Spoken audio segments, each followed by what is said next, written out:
we cut across the pasture, we'd save a mile, and we left, and it turned into, when we left home, turned into a blizzard.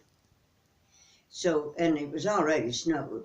And so we're going across the field, and I guess they didn't realize that I was as close to that ditch as I was, but it was kind of a one of those dead end things, like a dead end canyon, you know. Well, it was this ditch. Well, I fell in.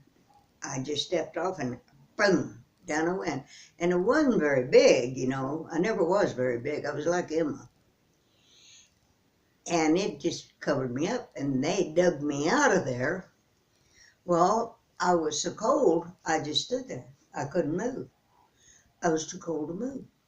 So they had to carry me piggyback. Roy, Harvey, and Lucille. They carried me piggyback the rest of the way to school.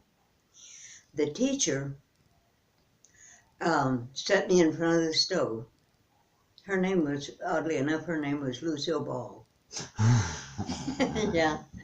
And she set me in front of the stove and took my wet clothes, you know, coats and all she could. And so she set me there in this old wood stove. And when I started thawing out, you talk about hurt, my ears, oh, and my feet, my hands, and my toes, I thought they was going to fall off. It was horrible. Well, anyway, make a long story short, I got pneumonia. So my teacher would come by on her way home and give me my homework, and she'd work with me. And she saw me through first grade. But then after we left the farm and we had to work in the cotton patch, we didn't go to school the first semester. We worked in the cotton patch. We picked cotton until it was all picked in the fall. Well, that took the first semester of school. So I had to make a grade in the second semester. I had to make the whole grade.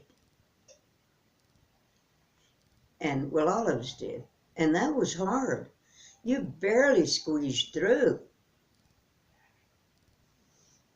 And so, as far as really getting a good education, even as far as I went through grade school,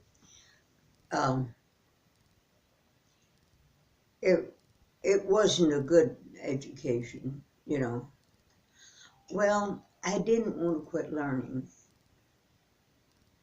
So that's when I started. Well, I always loved to read. Anything I could get my hands on, I'd read. You know, even Daddy's evangels, magazines, you know, from the church. I'd read anything I could. And I wanted to learn, and I love music. That's when we had that old Victrola. You wind it up, you know, and put a record on it, 78 record, and I'd work as hard as I could, well, and see how much I could get done before the record stopped. But it had to be perfect work. Sure. Being a perfectionist, I guess. But anyway, I would work that way, but because I love music, and I knew I had to get my work done. So I combined it like that. Kind of made a little game out of it. Yeah. But I had really very little knowledge, book learning, except for what I learned from the books. And I read books, Pride and Prejudice. A lot of people say, oh, I can't get through that. I can't get through that book. But I read it all the way through, and I loved it. That was, and there was another one. It was about the Civil War, and it was about ships that the South had. War and Peace? No. It was a very popular one. Everybody in high school just about had to read it. back in my day. But now I can't remember the name of it. But anyway, it was a tough one. Nobody wanted to read that, but I did. And now I read because I read what I enjoy. But I always wanted to learn. And so when I ask questions, like with Daddy, when I was taking care of him, the doctor would come in, he'd say so and so. I said, now explain this to me. What do you mean? Cut it down into my language. And I wasn't bashful. I've never been bashful about asking questions. But sometimes I said, this is the only way I'll learn, if you tell me. Because I don't have time to go research it. And so I was always fortunate. With Bill, Dr. Bill, I'd say, all right, Bill, tell me now in plain English what you're talking about. And he loved bringing those great big medical words in. I don't think any of them made any sense, but it was a big word, you know, and he thought of it and he used it. And he'd just get the biggest kick out of that, you know. And I'd, you know, tell me in plain English now what you're talking about. And so we was just that close friends, you know, that it didn't bother him. When Patty was a baby,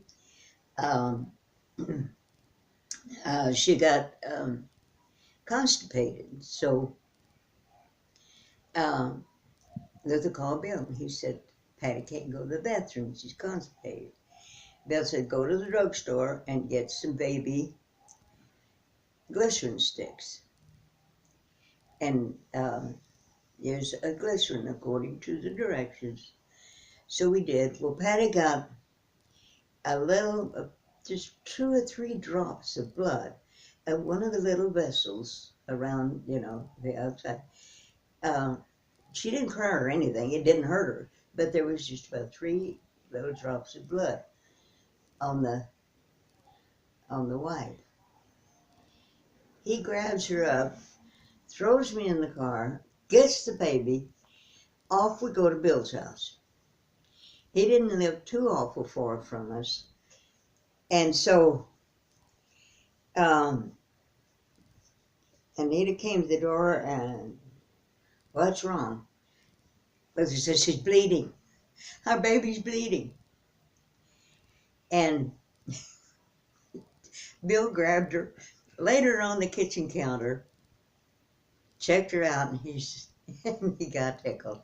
A good thing he had a sense of humor. But he said, that's as common as could be. He said, it's a little tiny little vein. And I said, she only had 3 little drops. I kept telling him, she only had 3 little tiny drops of blood. And Luther was in hysterics. I couldn't believe it. Like he did the air freshener, or instead of this medical spray, Mediquick or something like that. He's spraying air freshener on this blood vessel. You hear? It popped out. Oh, looked like way out there. Looks bigger looking down at it, but anyway, scared him to death.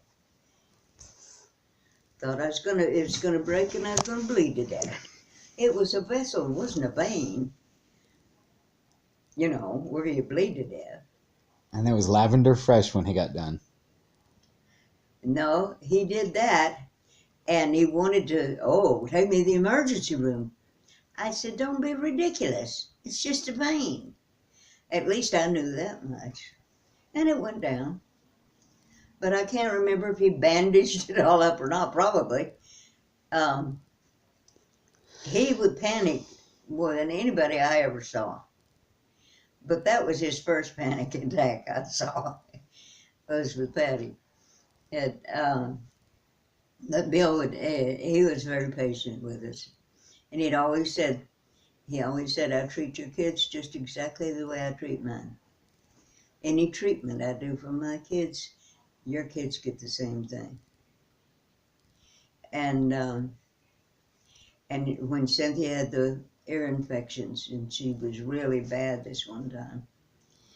And um, every day for 3 weeks, we went to his office.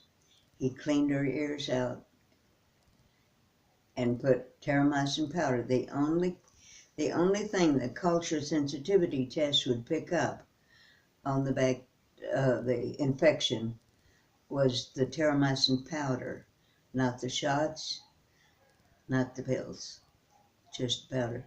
Every day for 3 weeks, Saturday, Sunday, rain or shine, we had to go down to his office and have him clean her ears and then put the powder in there.